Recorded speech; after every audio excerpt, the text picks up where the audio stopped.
Hi everyone, if you are new to this channel, welcome to the channel. I talk about family life on here, and I also talk about positive mindset, why our minds behave so negatively sometimes, and what to do about it. What do we do about it?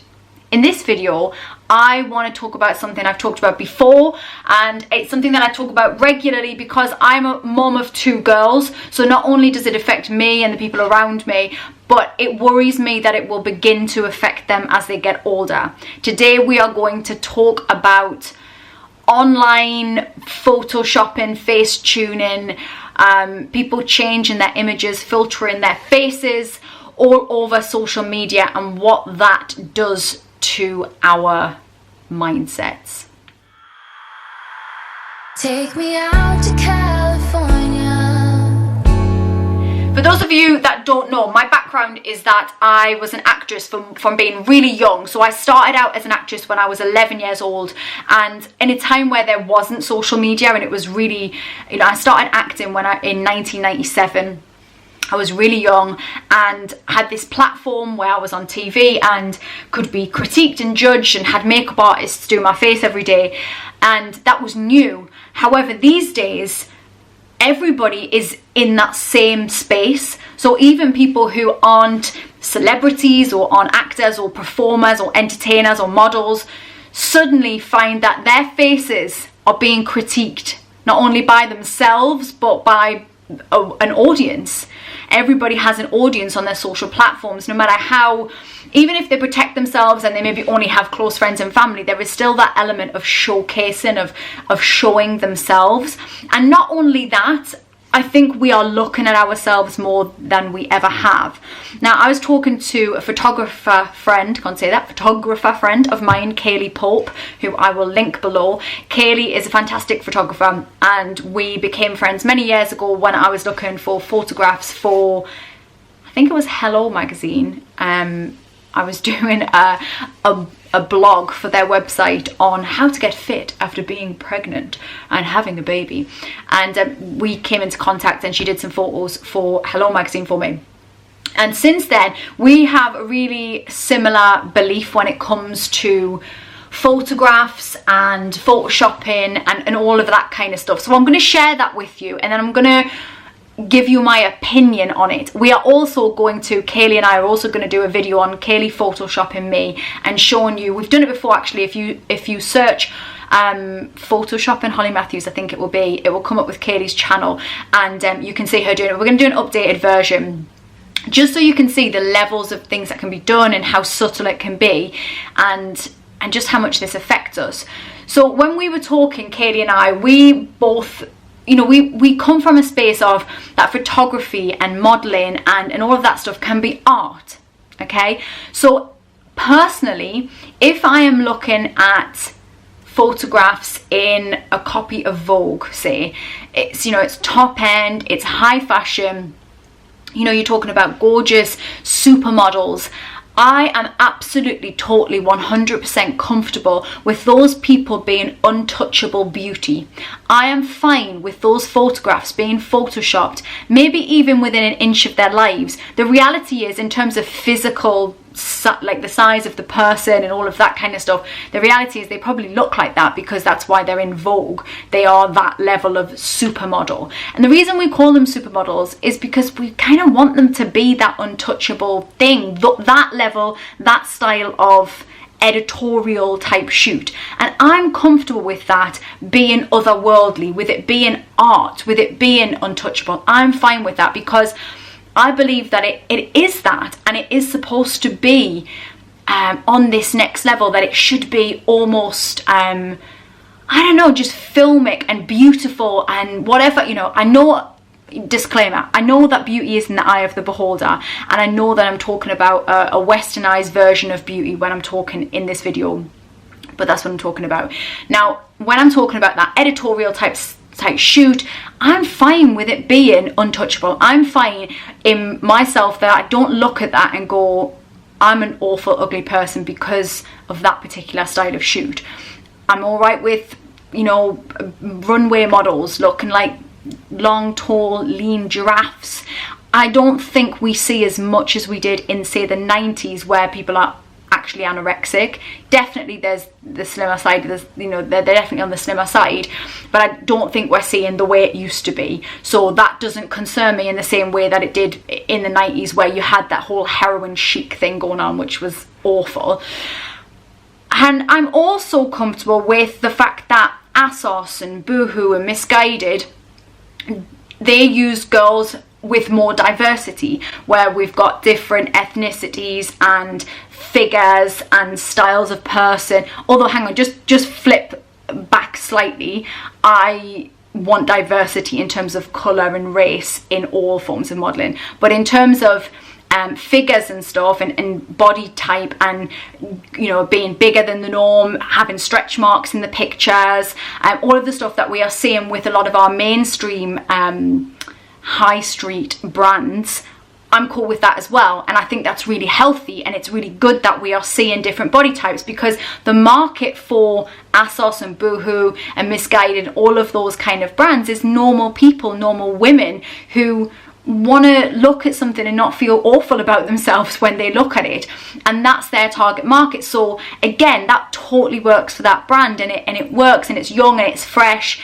and it feels real, and it feels like when you go on those websites that could be you, and I want it to be that all women and all men as well feel like that, and they can see their type in that. However, I do think we have to, yes, there has to be a certain policing in terms of the magazines and stuff, but I also think really it's about us educating ourselves and educating our children of what's make-believe and what's not. If I have my daughters go to, I don't know, see a theatre show and people are wearing face paint, I don't expect them to believe that that is reality. I want them to know that's otherworldly, it's fun, it's play, it's face paint, it's clowning, whatever. And I want them to understand the difference. Now, I think that's my job to tell them, actually, that person's a clown, that's not their real nose, whatever. Obscure explanation. But my point is that I actually think that we should be teaching ourselves and our children that if we look at magazines and we see people in magazines, in Vogue or some high-end fashion editorial, that it's not real. It's not going to be real. That we should know that, yeah, they probably touched that up, they took away any blemishes and veins and spots and anything like that. We should be teaching ourselves that it isn't always down to the magazines to police that, because some of it is about art, and it's about it looking like that. It's about it being untouchable. But I think it's the difference is that I'm saying that from a place of understanding that, from a place of having been in that industry and knowing that none of it is real. Like, if you're watching this and you read any magazine or see any photo shoot anywhere and you think it hasn't been touched up, then you need to have a quiet word with yourself, because all of it has. Now, the other side of it is that we now have social media, which we have influencers and we have just normal people who post gorgeous photographs, and those photographs are now being face tuned as well. When I was doing Lorraine Kelly the other week, I was talking to a lovely girl from the Northeast. I've forgotten her name. Sorry if you're watching this. Completely, name has slipped my mind. But she's a lovely girl from Durham way, and she was a makeup artist. And we were talking. She was a lot younger than me. I don't know, 10 years younger than me, maybe more than that. And no, more than that. Early 20s. Forget how old I am. And she was saying to me that one of her friends, or some of her friends, would send them photographs to her to check they hadn't gone too far with the face tuning. Just say that again to yourself. They sent their own photograph to a friend to check they hadn't gone so far that they were unrecognisable. What? That is insane. Now, these aren't industry people. These aren't models. These are makeup artists. This is not a business person. This is a normal person with a 9-to-5 job, or goes to college, or goes to university, and they are so preoccupied by image and how they might look to other people that they need to Photoshop or Facetune, let's Facetune that they're using, Facetune their faces and bodies before they post a photograph. That is desperately sad. That is desperately sad. And where is that coming from? You know, we I feel, because on my social media, I don't really filter stuff unless it's silly filters with my daughters. The only time I will retouch a photograph, and I'll always be honest about this, the only time I will retouch a photograph is if it's a branded piece of work. So again, it needs to look great. Like, it needs to look, it can't really look in any way not polished. If I'm working with a brand and they want a polished photograph with me, with their product, whatever, and let's say, for example, I get a spot, I would take the spot out. Now, my skin's pretty good most of the time, it's not horrendous, so it's rare that I would have to do that, because I would probably just do good lighting. I've got a light on my face now, rather than take something, I wouldn't necessarily then need to take it away. I would never make my eyes bigger, whiten my teeth, or make my eyes I don't know, sparklier. I don't do that. And or like smoothing out my face, I would potentially do, like I say, with the spots, if it was for a branded piece of something, and I would whiten backgrounds and things like that. Sometimes I will use it for that, to whiten stuff.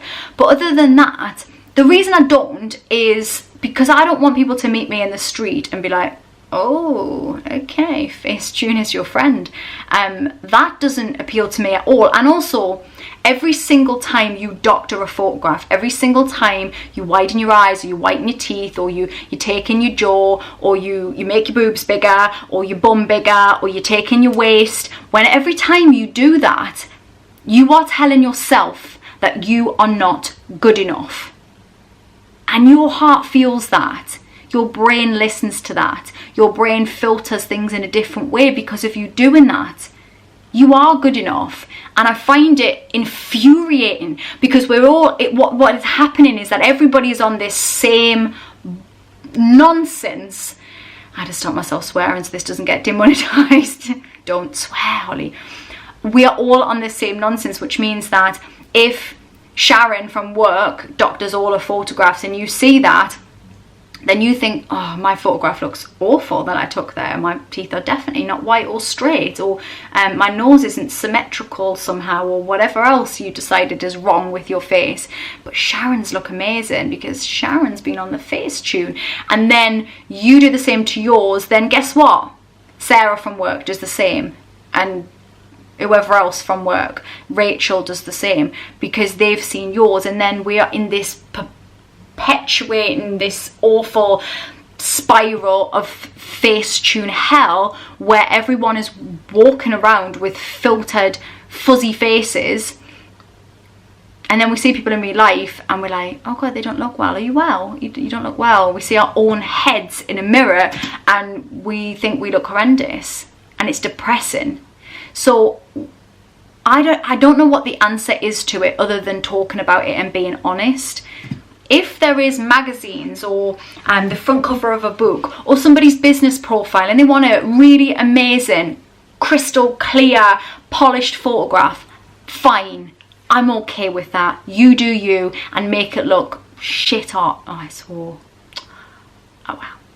You live, you'll survive. Anyway, they want to make it look amazing. They want to make that photo look great, and it's cool, and it's funky, and it's edgy, and it's whatever, it's artistic. I'm down with that. Fine, Photoshop away and do you. If you are doing something, again, if it's, you want to take out a spot that isn't normally there, it's not your head, but you leave everything else alone, but that one spot, you're like, I really want to post the photograph with this big fat spot on my head, and you want to take it out. All right, do you. Fine. But if you are cinching in your waist, you're making your boobs bigger, you're pulling out your bum so you got a big bum, and you don't have that in real life, enough. Leave yourself alone. Learn to love yourself before you start Facetuning the hell, because I'm telling you that now will make you so much worse. It's so much harder when all you see is these fuzzy photographs. And I've mentioned it before. People have done it to me on photographs before, when they've posted photos of themselves and they've photoshopped it, Facetuned themselves, so they've had to Facetune me in the photo, and I see the photos and I'm like, why does my face look weird? Like, I'm like, fuzzy. Why am I fuzzy, and why is my eyes a little bit bigger than normal? I do not need that. My eyes already look like frog eyes. So for, you know, Vogue, Cosmopolitan, all of the big magazines and whatever, you can do you. But if we are normal people and we are photoshopping ourselves and not teaching ourselves that is make-believe and what is real life, then that's what we need to learn. We need to recognize that some things are play and some things are art, and our normal faces are all right. It's really depressing, and our bodies as well, you know. I'm just talking faces here, but our bodies, seeing it's laughable. I see normal girls and they've pulled their bodies long, made them longer. Their limbs are too long. It's insane, people. It's really insane. And it's sad, it's depressingly sad, and we have to stop it. Otherwise, we're going to have a generation of people who can't talk to themselves, probably will be talking to themselves, can't talk to each other, can't look each other in the eye, hate their bodies, hate themselves, but yet will post all over social media. And I know that I post on social media, but I'm really not affected by those images. And I think that is probably because of my background in the entertainment industry. I think I did learn very early on, having seen things photoshopped, that it's not real, and I never took it as such. I don't look at a magazine, I don't look at somebody shooting a magazine and think, oh, that's their real face. I think, oh, that's been photoshopped to make, you know, to be extra. But I would still see a normal person's face, and it's taken me a while to get used to the fact that people who aren't in the industry, who aren't a model, who aren't, you know, promoting something or a brand, who aren't influencers or whatever else, who are just normal people, are doing the same thing, because then that catches even me out. I'm like, oh my god, they look amazing. And I'm like, oh my god, they've been on the Facetune, because I saw them last week and they didn't look like that. And it's just depressing, isn't it? It's just sad. And I teach my daughters already that that's not what people look like, and I show them my face and say, look, mum does not hate her face. I love wearing makeup. Again, I say to them, it's make-believe, it's fun, I enjoy it. Yeah, it makes me feel good, and I personally like it a little bit more, but I also don't hate my own face without makeup. I just don't. And it's taken a long time to get there. So if you're sat here and you're thinking, yeah, it's all right for you and whatever else, believe me, it took a long time. I've spoken about this before, I'm not going to talk about this now, but I had terrible body dysmorphia growing up. I was on TV when people weren't, and I hated the way that I looked. I could have listed the plastic surgery I needed. So this me now, this confident version, didn't come from nowhere. It came from me working on my mind. If you want to feel good, you start inside there first. It does not start with lip fillers and cheek fillers and all that stuff. It doesn't start there. It starts inside there. So do the work on the inside and you will start to feel it on the outside, believe me, and you are enough. I look forward to hearing your comments on this and what you think about it as well. Please post below. If you enjoyed this video, then give me a thumb and subscribe to the channel. Click the little bell so you get notifications when I post a video, and I will speak to you all soon. Peace. Take me out to